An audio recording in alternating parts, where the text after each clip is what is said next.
बिस्मिल्लाहिर्रहमानिर्रहीम। Exercise number 3.4 और आज डेट है 14 जुलाई 2006।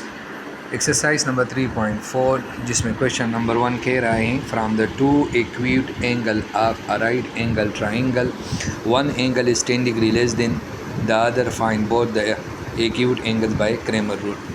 तो शुरू करते हैं बेटा। सबसे पहले अगर आप देखें यहाँ लिखे फ्राम टू एक्यूट एंगल, तो हम लिख देते हैं let X and Y are two acute angle of a right angle triangle of a right angle triangle. हमने कहा कि एक्स और वाई जो है वो एक्यूट एंगल हम उसको कहते हैं जी वो एंगल जिसकी मेजरमेंट 90 से कम हो, हम उसको एक्यूट कहते हैं। एक्स और वाई दो एक्यूट एंगल है, किसके हैं? राइट एंगल के। तो मतलब ये कि अगर हम इसको जमा करें एक्स प्लस वाई, एक एक्यूट को और दूसरे एक्यूट को जमा करें तो ज़ाहिरी बात है ये राइट एंगल के हैं, तो इनका सम जो है वो क्या आएगा? 90 डिग्री आएगा। तो ये मेरा फर्स्ट इक्वेशन। अब सेकंड में देखें one angle is 10 degree. Second by second condition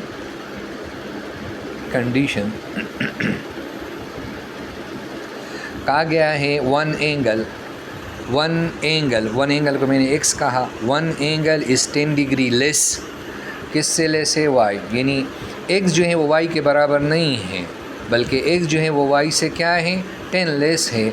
तो हम इसके साथ प्लस 10 कर देते हैं, यानी इस पर 10 पॉइंट्स ज़्यादा कर देते हैं कि ये इस वाई एंगल से 10 लेस हो जाए। यहाँ देखें one angle is 10 degree less than the other, यानी एक्स वाई के बराबर नहीं है, बल्कि कहा गया है कि ये वाई जो है वो एक्स से ज़्यादा है। मतलब ये नहीं कहे हैं कि अगर ये 20 है तो 20 और जमा 10 तो ये 30 होगा, यानी ये 10 इससे कम होगा।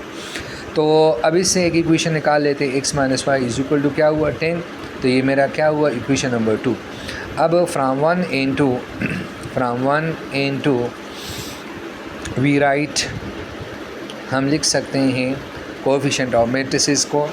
नंबर 1 1 यहाँ पर 1 है और यहाँ 1 - 1, और इसमें जो वेरिएबल दोनों में आए हैं वो एक्स वाई हैं, और जो कांस्टेंट वाले नंबर्स है वो 90 और 10 है। तो मैं इसको ए कह दूँगा, इसको एक्स और इसको क्या? बी। तो मेरा फार्मूला हुआ A X is equal to B. Now by Cramer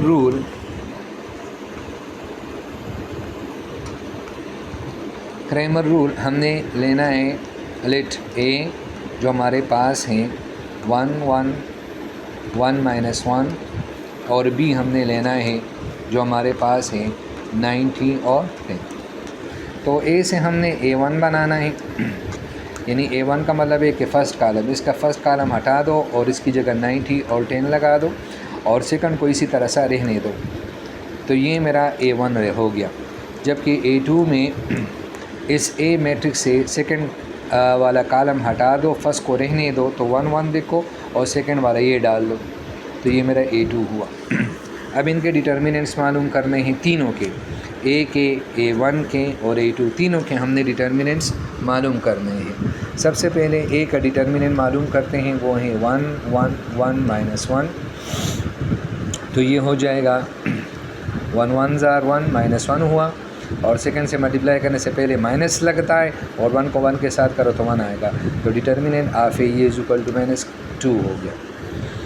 अभी इसी तरह A1 करते हैं, A1 का डिटर्मिनेंट तो वो है 90 1 10 और -1।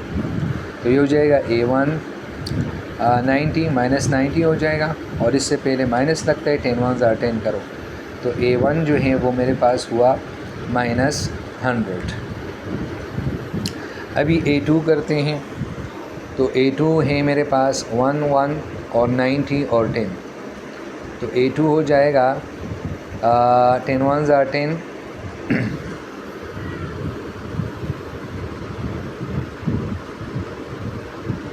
और -90। 10 1 10 हो जाएगा और साथ में क्या हो जाएगा -90।